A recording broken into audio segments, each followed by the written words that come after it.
дар замони имрӯз ҳифзи сулҳу субут аз масъалаҳои муҳим ба шумор рафта, аз ҳар нафар фарди худогоҳу ватандӯст ҳисси масъулиятро талаб мекунад, зеро маҳз сулҳу субут аст ки барои рушди тамоми самту соҳаҳо шароит фароҳам оварда кафили зиндагии орому осудаи мардум аст. Дар замони имрӯз ки илму техника бесобиқа рушд намудааст, ҳизбу ҳаракатҳои террористиву экстремистӣ бо роҳу воситаҳои нав нафарони ноогоҳу зудбоварро ба сафи худ аъзо ва ҳадафҳои нопоки худро ба воситаи онҳо мехоҳанд амалӣ намоянд. Коршиносон бар он боваранд ки дар замони имрӯз масъалаи худшиносӣ, ҳушёру зирак будан аз ҳар вақта беш муҳимият пайдо намудааст. мо аз гузашта беш бояд зираку доно бошем, ватандӯст бошем, ватани худмона дӯст дорем.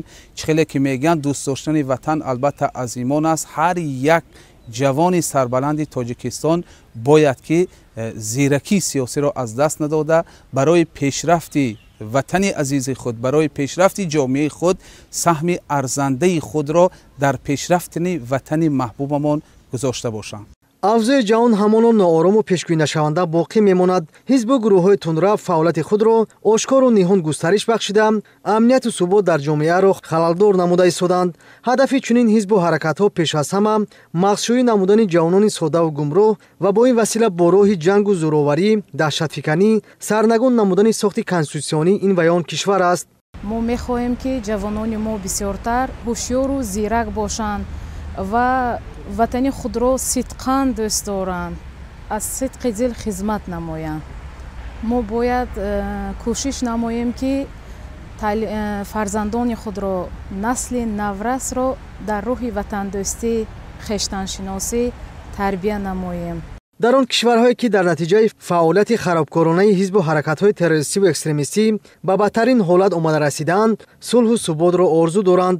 буҳрони обу ғизо, доруворӣ ва оддитарин шароити беҳдошти зиндагӣ ҷони ҳазорҳо нафарро ба хатар мувоҷеҳ намудааст. имрӯз фурсати он расидааст ки аз рӯзгори сангини чунин сокинони кишварҳои ҷангзада дарси ибрат гирифта, пойбанди ваъдаву фиреби аъзоёну пайравони ҳизбу ҳаракатҳои террористиву экстремистӣ нагардем.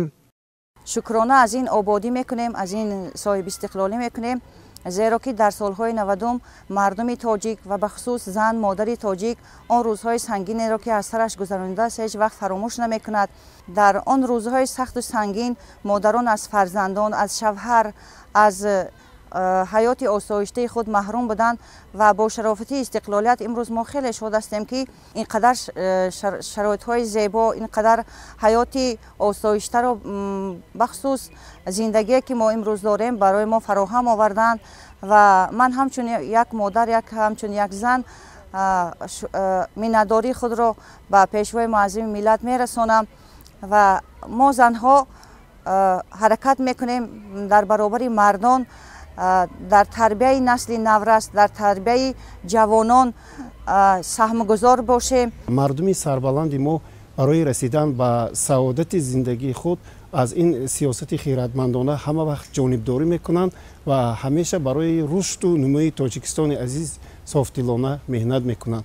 имрӯз ҷавонони мо бояд ки зиракии сиёсиро аз даст надиҳанд ва ҳамеша кӯшиш намоянд ки барои рушду нумои тоҷикистони азизи худамон софдилона меҳнат кунанд. беш аз 13 сола мешавад ки дар тоҷикистон офтоби истиқлол нурпошӣ дорад. мардум бо роҳбарии пешвои миллат президенти ҷумҳурии тоҷикистон муҳтарам Эмомалӣ Раҳмон барои амалӣ намудани ҳадафҳои созанда дар ин роҳ собитқадамона ба пеш меравад. тоҷикистон кишвари сулҳу субот, ҳамдиливу ҳамбастагии мардум буда сол аз сол ободу зебо ва пешрафту шукуфо мегардад. вазифаи ҳар яки мо ин саҳм гузоштан дар пойдории сулҳу субот ва ободу шукуфои бештари тоҷикистони собистиқлол аст.